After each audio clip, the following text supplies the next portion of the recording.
Welcome back to the channel. Hopefully all is well. We are four whole people. Four whole people. How you doing? So I decided I was going to stream today on this channel. I'm in the middle of a sponsor video for the main channel, but I figured, hey, I saw a video. My lint roller did me dirty today. There we go. Okay, cool. All right. We're going to watch a Quinn the GM video from fucking last year, I think. It's going to be his top 10 least favorite A Song of Ice and Fire theories. If you know my channel, like some of you do,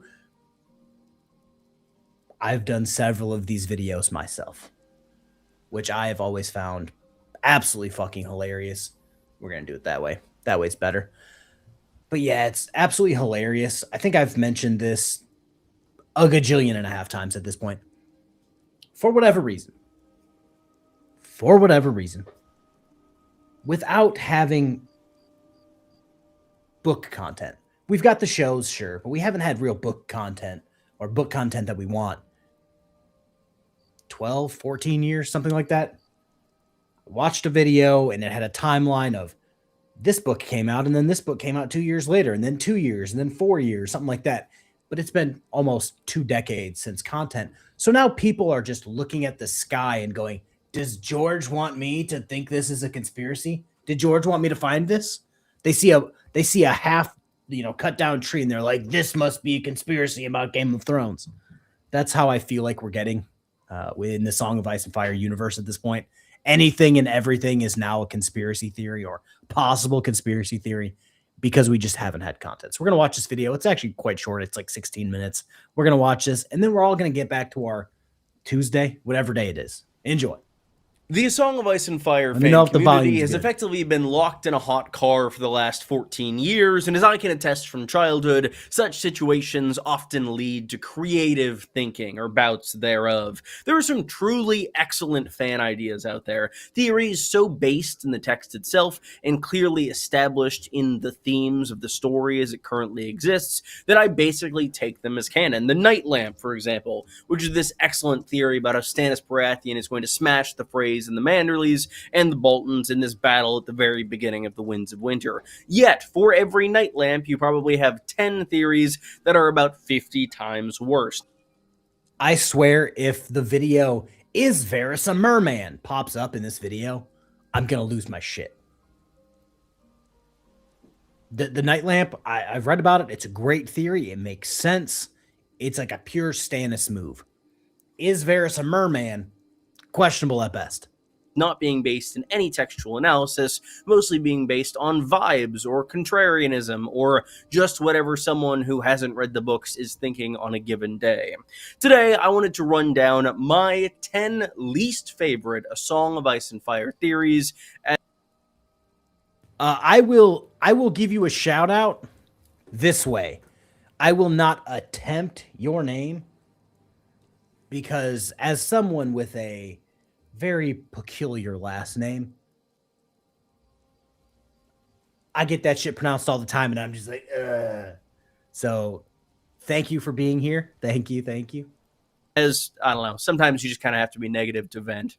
Before getting into more in-depth discussion, I want to establish some ground rules. First and foremost, I only want to discuss theories that people seem to genuinely believe. Shitposts are really fun, and there's a lot of stuff that's really out there, obviously, but I really just want to talk about things that people are pitching as actual angles for the future of the series, and that are taken at least a little bit seriously. Going along with that, while I will be ranking this from 10 to 1, this isn't as strict of a ranking as certain things might be. My opinion on these theories change from day to day, as I'm sure yours do as well. So what is number 7 today might be number 4 tomorrow. Sorry, I just got back from the store and I bought them. These are like my favorite thing in the world, these little tiny caramels, because I'm like 112. Someone tell me, it's A Song of Ice and Fire. I know you're super knowledgeable nerd stuff on other topics. It's just like the Star Wars universe. That's just what they call it. Yeah. It nothing real special. Shuffles up, and it depends on what comments I get on a given day, which, speaking of, let me know your least favorite Ice and Fire theories in the comments below. I'd love to hear yours, and maybe I'll do a video on yours someday. That'd be fun. But Without further ado, let's discuss mine. First and foremost, I want to talk about Ashara Dayne. A lot of people think that she's still alive. I've talked about this a little bit in the past. I did a video on her, and I don't think I literally just made a video on this month because some of the theories coming out about this woman are just absolutely fucking nuts, to the point where for a hot second everyone thought she was Jon's mom, and it was like a whole thing. is alive in any capacity. She's one of these characters who very much haunts the narrative, and I think people tend to mistake that. If I remember correctly, George wrote her death in a way where nobody ever found her body. And in his universe, if you don't actually see them die, they might still be alive. If that makes sense. If a main character, if a narrating character didn't personally see them get beheaded, they may still be alive. For like signaling importance that, oh, she's going to return to life someday. The only source of any information on Ashara Dayne potentially being anything but mega dead 20 years ago is George R.R. Martin once at a signing before I was born mentioning that Ashara Dayne's body was never found. That is not a solid basis for any sort of theory, and going further than that, I don't see any benefit to Ashara currently being alive in the story as it stands. I know people sometimes think that she is the wife of Howland Reed. I've not really talked about Howland Reed much, but I don't think that super fits in with what his story is going to be in the That was literally what my video was about. There are people running around on the internet going, yes, she's Howland Reed's secret wife. And it's just like, they've never been mentioned like together in that capacity, or like even near each other in that capacity. But they're apparently just hiding out with Howland Reed. Doesn't make any sense. Elements of the world he's going to engage with, and I don't think it would really be worth undermining this character who, as a ghost, is very much kind of leaving things be. Speaking of Ashara Dayne, in the number 9 slot, I have any Jon Snow parentage theory that isn't R plus L equals J. While this isn't confirmed by the show, as certain other plot points are, it is basically confirmed by the show. Not only do they do this reveal like 3 different times, we know for a fact that the main question that David and Dan were asked at the end of their interview with George R. R. Martin to see if they were worthy to adapt his magnum opus was, who is Jon Snow's mother? Their answer, based on imagine picking 2 dudes that you think will do your story right, and then right at the end they go, nah, we're gonna fuck it up. The show very clearly seems to be Lyanna Stark, and I would say that makes it flat out correct. In addition to that, there's a lot of evidence to the fact that Jon is the child of Lyanna and Rhaegar. Specifically, all of these kind of memories from Ned, this bed of blood, promise me Ned, in addition to Daenerys' vision of a blue rose and a wall of ice, that being obviously Jon. Lyanna's kind of signature flower, if you will, was the blue rose, as was that her kind of crown for the Queen of Love and Beauty given to her by Rhaegar. And I think that there's really no one else at the wall who could be that association, unless you think that Benjen has just been hiding at the wall this entire time and isn't actually missing. Overall, I've always thought that the people who tend to say that Jon is not the child of Rhaegar and Lyanna are just kind of being contrarian, or maybe have thought about it too much and circled around to a possibility that really seems pretty distant. Speaking of things confirmed by the show, I am killing it with these transitions. Number 8, Stannis won't burn Shireen. This is something that was straight up confirmed by George R. R. Martin. He has said Stannis will burn his daughter, and a lot of people are kind of coping about that. I get that Stannis is such a different character between the 2 adaptations, and I do think there's going to be a ton of differences in how this event comes to pass, and I think a lot of people are thinking, oh, Stannis burned his daughter, like, essentially at this point where Dance with Dragons ends in the show, so he's going to just do it right at the beginning of the Winds of Winter. That is not going to be the case at all. Stannis and Shireen are effectively the entire North apart right now, and it's going to take a while for them to reunite, and because of that, I think there's a lot of narrative road left to travel for both of those characters before the pieces fall into place for this truly desperate thing to happen. I truly want the best for Stannis, but I do think that all of his story is pointing towards his relationship with R'hllor, homing in on sacrifice and king's blood and what he is willing to do for what he perceives to be the right thing. I had a two-way tie for this slot between very different theories. The first comes from Fire and Blood, that being that Alicent is a secret Targaryen, because there's certain indication in the text that the Hightowers have semi-Valyrian features, and Jaehaerys mistakes her for his daughter Sarah on his deathbed. Well, I think that really doesn't make sense at all. I don't see why that would be the case. I think the reason we have Jaehaerys mistaking her for Sarah is because Jaehaerys very clearly regrets elements of his relationship with Sarah and the way he treated her and wishes they could have reconciled in his life, and that is his last regret on his deathbed. Now, I'm going to be doing a video about that exact, not this theory, but that specific Targaryen daughter in regards to some of the dragon seeds in House of the Dragon, because interesting. All the dragon seeds backstory, interesting to me, which is why I've done 2 backstories on them already. We don't need this twist to further complicate things. I think it does sort of kind of erase the narrative significance of those final words and confusions on the part of the old king. Additionally, very disconnected and very different, I really don't like the idea that most people who died in Robert's Rebellion are alive and secretly someone else. Mance is Rhaegar or Arthur Dayne or something. All of those theories to me just have basically no establishment. Mance Rayder has a whole backstory, but for whatever reason, for lack of content, I believe, everybody's like, Rhaegar's really Mance Rayder. Oh, Sir Arthur Dayne is actually Mance Rayder. And it's just like, why? Why can't those characters just be dead? Any facts of the series, and even worse than that, I don't see what they would do for the series. I don't see how those things will enhance the text and increase any themes or significance of elements that are existing there beyond just kind of complicating things for the sake of, oh, what a twist. A pair of Tyrion theories for you here, also tied for a slot just so I can rant more and fit more into this video. The first is that Penny is Tyrion's daughter. Penny is this girl who he meets on his travels in Essos and A Dance with Dragons, and it's genuinely impossible that she would be his daughter. They share the same stature, and people think that could be some indication, but oh my god, not really. And also, I literally covered this in a video. Let me go find this video. I think it did okay. Where is it? Where is it? Where is it? Damn, I've done a lot of videos.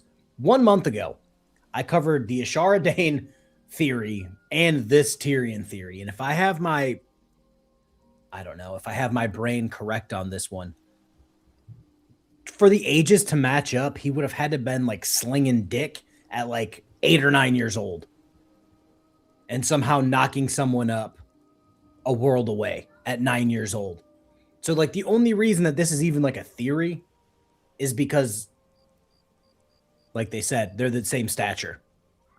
In my opinion, the whole reason that Penny is even there is to show what Tyrion's life would be like if he wasn't a Lannister. If he was just some random little person, this would be his life. I think that's the only reason that is even in there.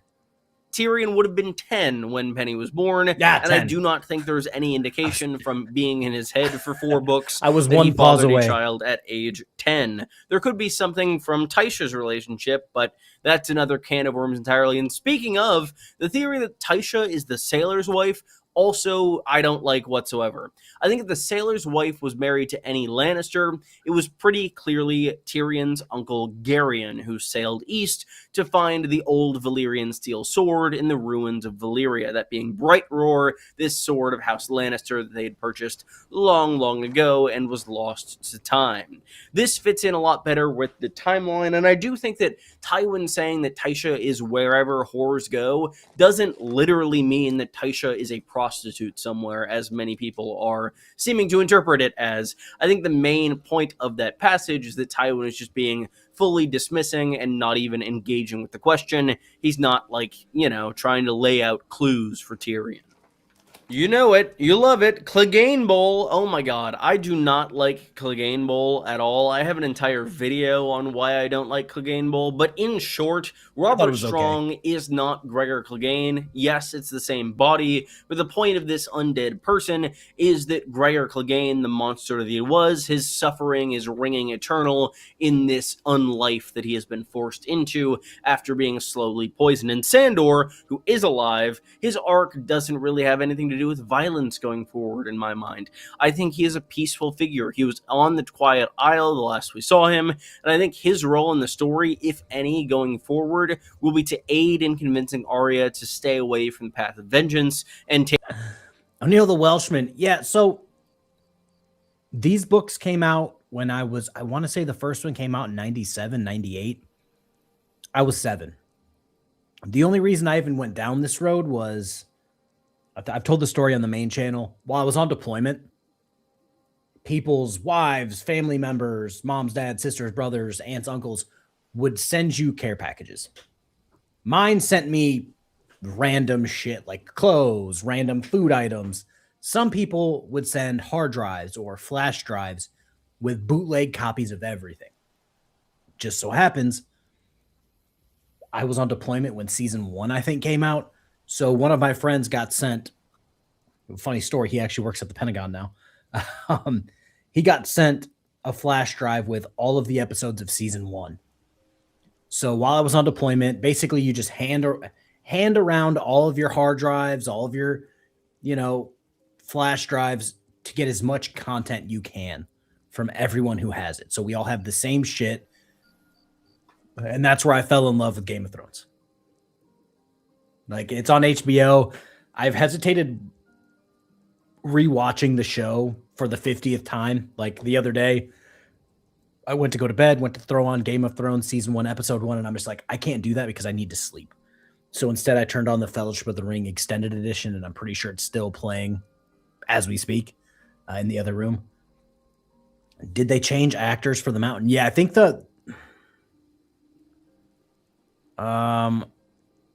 O'Neill the Welshman, if I were you, read the books. Read the books or get the audiobooks. Much better than the show. But the show is just what got me hooked. They changed actors for the Mountain, I want to say 3 times.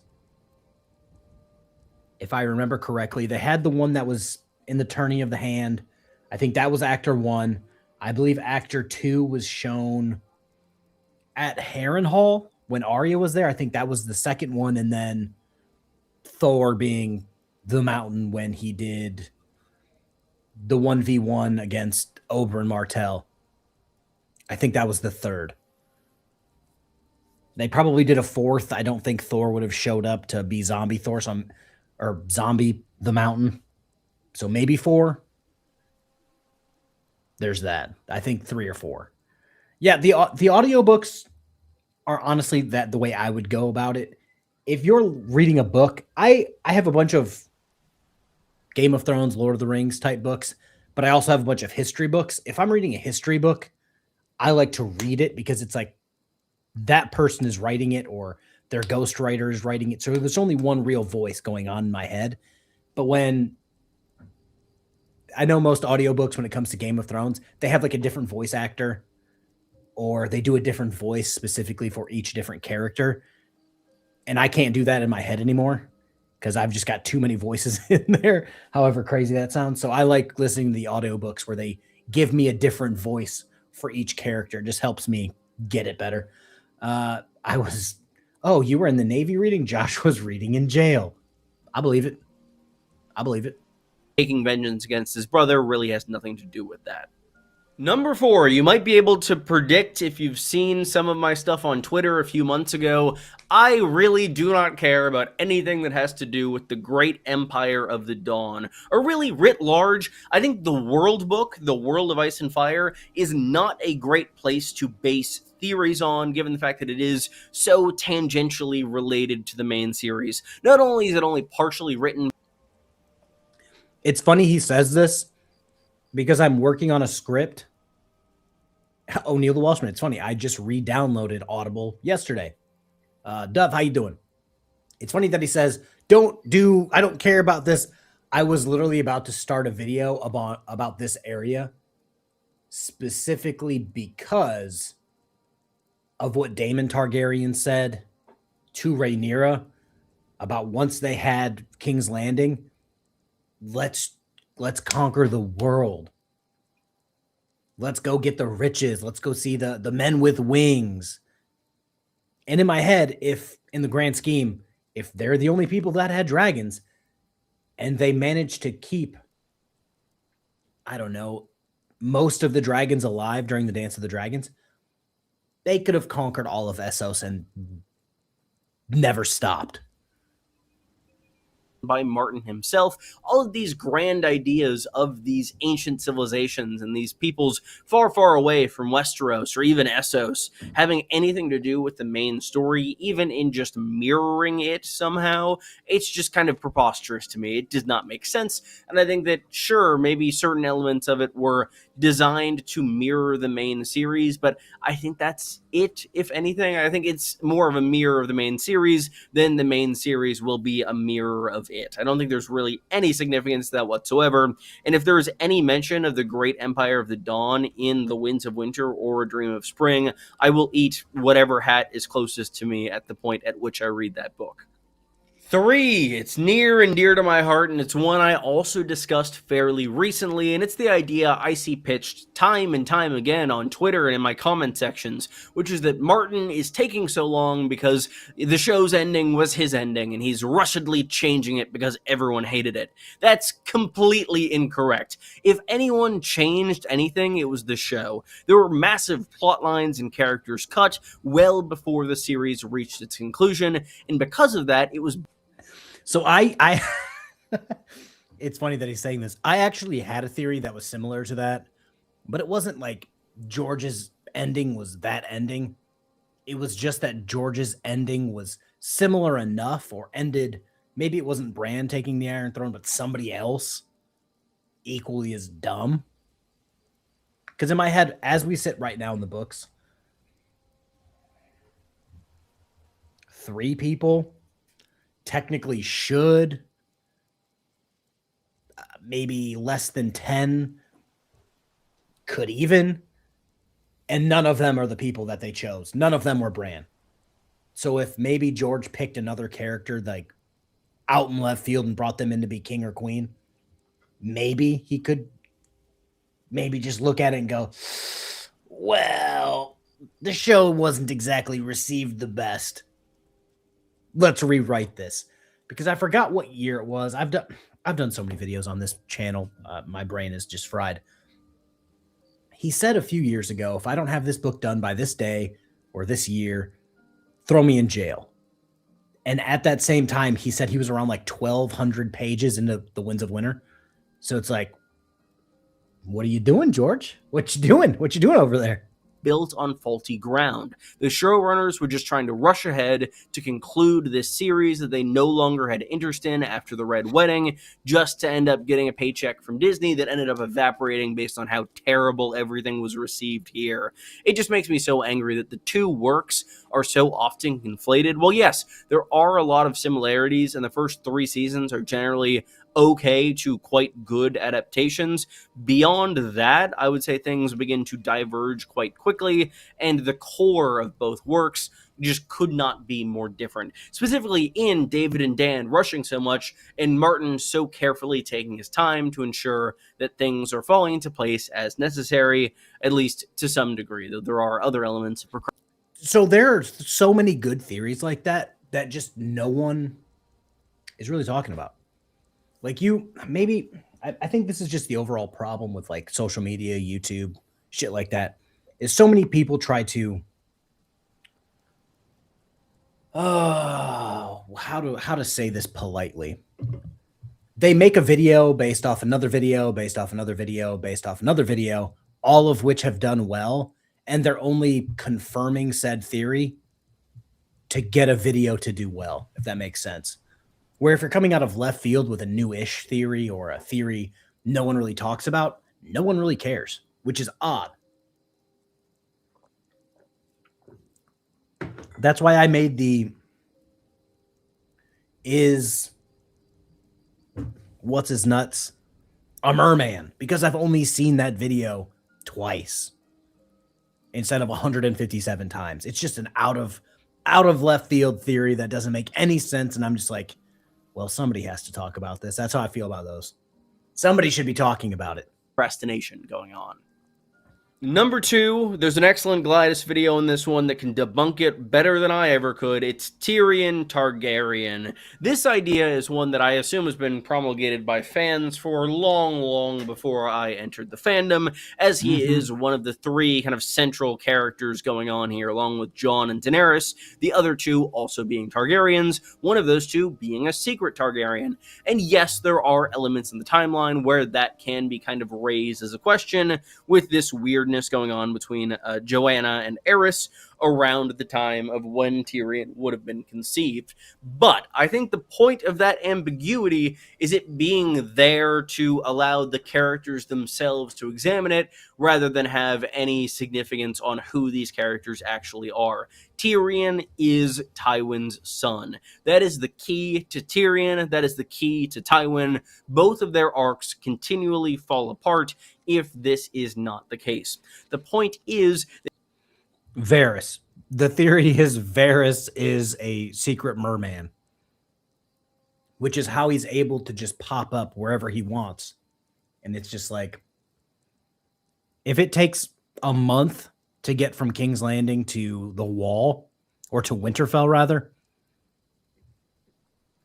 apparently it doesn't take that long to get from A to B. But people are like, nope, he must be a merman. And I'm like, that's dumb. But yeah, Varys is good old what's his nuts. Tywin keeps saying Tyrion is not his son. Tyrion is not of him. He could not have produced someone like Tyrion, but he did. Tyrion is Tywin writ small, and we hear it again and again and again. And destroying that relationship by having it be a lie would be one of the greatest sins these books could possibly commit. As Tyrion and Tywin's relationship is so utterly horrifying, but also pretty true to life, with some pretty terrible parent-child relationships that do exist in our world. Go watch the Glidus video. It's great. That leaves number 1, you know it, you love it, it's also probably at least a bit based on the show, Mad Queen Daenerys. I really don't like the idea that Daenerys is going to be mad, because I think that it does rest so heavily on misconceptions of the character that are perpetuated by the show version of events. Specifically, Daenerys in the books is an entirely different person from the one in the show. Being in her head, exposed to her inner monologue, we get to see who she is and how she develops. All of these terrible things said by Tyrion and Jon in the series finale are not true of Daenerys whatsoever. Yes, she has killed people, but those people were slavers who absolutely deserved to die because they crucified children, and that's not morally arguable by any means. She's not a perfect person, she's absolutely flawed, and a lot of her arc in A Dance with Dragons deals with her naivete and being able to rule, kind of in addition to having this idea of kind of a peaceful. Also, something that's different from the Game of Thrones TV show and the books is, in the books, everyone is a lot younger. If I have my facts straight, everyone is a lot younger. And there should have been maybe like a pause on the show, if that makes sense, or like a jump where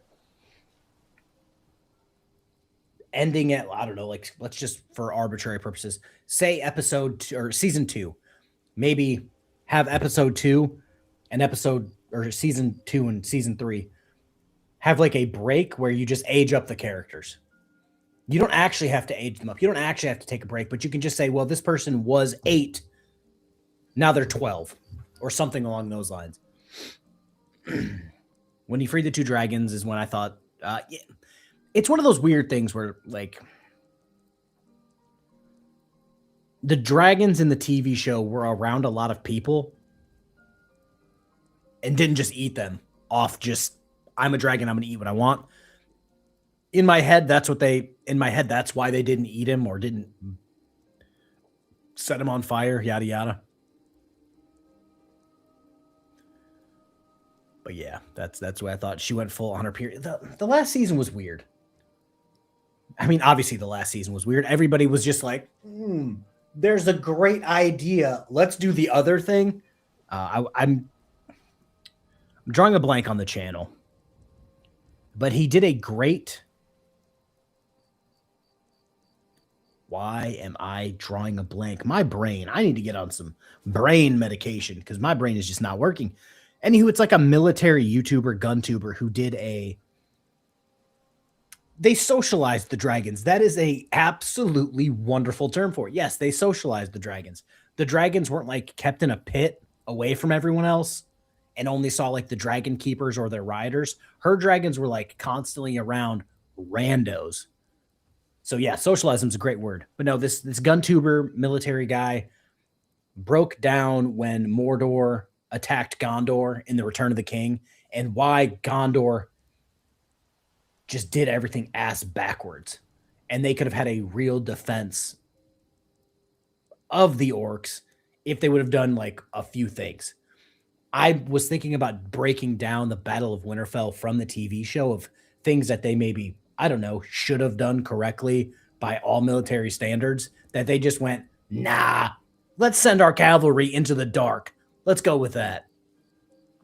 Realm that she is going to be able to guide towards a better future, though there are bad actors within it. She has to learn throughout that book how to avoid those bad actors and the parts of herself that she really should be using as a ruler. Given that fact, she then flies off into the Dothraki Sea and has this final chapter that is this vision quest in the grasslands where she learns to embrace who she truly is. And many people say, oh, she's embracing fire and blood. She no longer remembers Hazia's name, this child who was burned by Drogon. And yes, while this does indicate some elements of her future rule, I do not believe it indicates madness. It indicates that she no longer is going to compromise with bad actors and individuals who do not deserve her understanding. And I think she's going to end up taking that fire and blood to and from the individuals who have wronged her people, rather than necessarily just kind of raining fire on King's Landing for no reason. I do think there could be some perception by other characters in the series that Daenerys could be mad, but oh my god, I don't think that she actually will be. Bonus theory that I forgot to mention, going along with Mad Queen Daenerys, I really don't like the idea that Barristan is going to turn cloak for Aegon for two reasons. First and foremost, I think Barristan is mega doomed in the Battle of Fire. Additionally, I think that Daenerys is just his granddaughter and he would never do anything to betray her. We're in his head in A Dance with Dragons and we get that image, and additionally the two of them are just so cute together. Like that little scene where Daenerys says that a ruler must have cheeks of iron because she's been sitting on an uncomfortable seat all day. So then the next chapter, Barristan brings her like 50 cushions to sit on. It's adorable, and he would never betray her, and that makes me angry. Thank you all so much for watching. If you enjoyed, be sure to... So, well, I'm totally watching a different screen. I'm like, why are my words not matching up? It's because I'm watching another stream. The books. This is where I think the books may... Jon, Secret Targaryen. Daenerys, actual Targaryen. Young Griff, possible real Targaryen. More than likely, not. If that makes sense. I think young Griff and Daenerys are going to link up before Jon and Daenerys link up. Because in my head, it makes more sense that two basically outsiders would come and try to be cool together. But that's just my opinion on that. But yeah, that's it. Oh no, I don't think they would, how to say this. So basically they rode into nothing without knowing what's out there. Do I think they would have been used on horseback? Yes. But maybe they're kept on the side of Winterfell. So when the White Walkers attack, they can hit them from the flank and make some kind of damage. Because in my head, even if they all die in that capacity, they still make a dent. Rather than riding off, let's just give a few thousand Dothraki in this situation. I guess we can get this off screen. I don't need that up anymore. Let's just say for the love of the game, 2,000. 2,000 Dothraki ride into 50,000 to 100,000 White Walkers head on when the Dothraki can't see anything. They're all going to die and probably not make a dent. But if you let the White Walkers attack first, get engaged with the Unsullied, the forces at Winterfell, and the Dothraki can maybe hit them from the flank, maybe you can make some sort of dent. I don't expect it to be a great example. Battle of Pelennor Field. The orcs were engaged with the forces of Gondor, and then the Rohirrim just absolutely smashed the shit out of their flank and killed everyone. I'm not saying the Dothraki are going to do that, but you could at least make some sort of attack to the side where the White Walkers would have to focus on them for a second and then go back. Or honestly, average soldiers are probably better than some of the people that they had fighting. So maybe they do fight off horseback. I don't know. But yeah, I was going to redo the battle where they just do things slightly differently, and maybe how many watch hours do I need to be monetized? I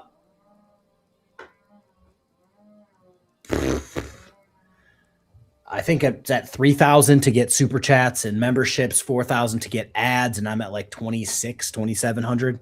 So we're almost there. Couple more weeks probably. I'll definitely be there by February 1st for sure. That's when they use the dragons, though. Maybe they hold the dragons in reserve even longer. Maybe they spend that time trying harder to find the Night King. That's what I'm saying. Just if you do, this is what I love about the what if videos I make. If you just change one situation, just enough. If you use something at a slightly different time, the dominoes fall completely differently after that. So it opens up a million other what if things. So, but yeah, that's it. I'm going to go work on the main channel now. It's been real. I think we had like 20 people here at one point. That's probably the most I've ever had during one of these. So that's pretty awesome. All right. I'll see you guys when I see you guys. I might stream on the main channel later, but that's it. I made an outro for this video or for this stream. Instead of the Ferris Bueller, I made a new one. So we're gonna take a gander at that, and I'll see you guys later. Okay, bye.